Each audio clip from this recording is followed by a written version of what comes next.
गाय और शेर की कहानी। पहाड़ी के नीचे रायगढ़ नाम का एक गांव था। गांव के सारे जानवर हरी घास खाने के लिए सुबह उसी पहाड़ी के ऊपर बसे जंगल में जाते और शाम होते होते घर वापस आ जाते थे। हर दिन की तरह लक्ष्मी नाम की एक गाय अन्य गायों के साथ उसी पहाड़ी के जंगल में घास खाने के लिए गई थी। वह हरी घास खाने में इतनी ज्यादा प्रसन्न थी कि वह कब एक शेर की गुफा में पहुंच गई उसे पता ही नहीं चला। शेर अपनी गुफा में सो रहा था और वह पिछले 2 दिनों से भूखा भी था। जैसे ही लक्ष्मी शेर की गुफा में पहुंची, गाय की खुशबू से शेर की नींद खुल गई। वह धीरे धीरे गुफा से बाहर आया और गुफा के बाहर गाय को देखकर खुश हो गया। शेर ने मन ही मन सोचा कि आज उसकी 2 दिनों की भूख मिट जाएगी। वह इस तंदुरुस्त गाय का ताजा मांस खाएगा और यह सोचकर उसने एक तेज दहाड़ लगाई। लक्ष्मी शेर की दहाड़ सुनकर डर जाती है।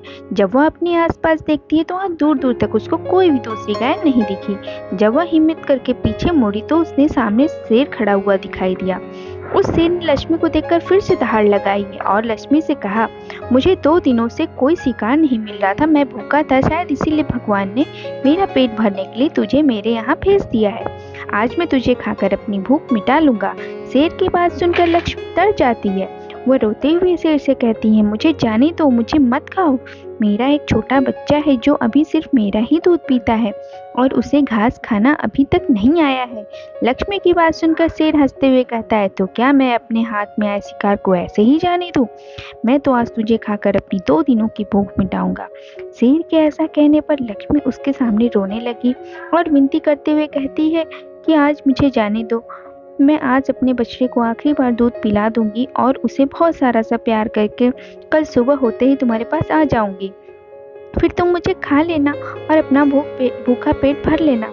शेर लक्ष्मी की यह बात मान जाता है और धमकी देते हुए कहता है, अगर कल तू नहीं आई तो मैं तेरे गांव आऊंगा, फिर तुझे और तेरे बेटे दोनों को खा जाऊंगा। लक्ष्मी शेर की यह बात सुनकर खुश हो जाती है और शेर को अपना वचन देकर गांव वापस चली जाती है।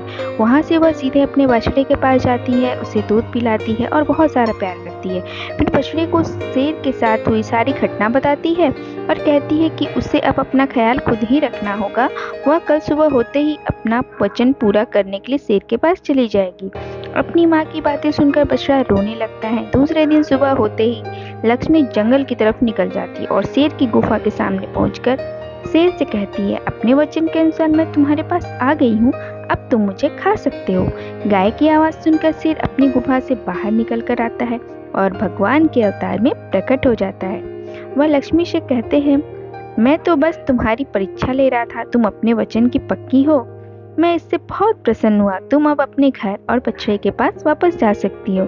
इसके बाद वे उस गाय को गौ माता होने का वरदान भी देते हैं और उसी दिन के बाद से सभी गायों को गौ माता कहना शुरू कर दिया गया। कहानी से सीख। हमें इस कहानी से यह सीख मिलती है कि हमें जान की बाजी लगाते हुए भी अपने दिए हुए वचन को पूरा करना चाहिए, जैसे कि उन गौ माता ने किया, और यही हमारे दिव्य व्यक्तित्व को दर्शाता है। प्लीज अगर कहानी पसंद आई तो लाइक, शेयर, सब्सक्राइब करना बिल्कुल भी ना भूलें। धन्यवाद दोस्तों।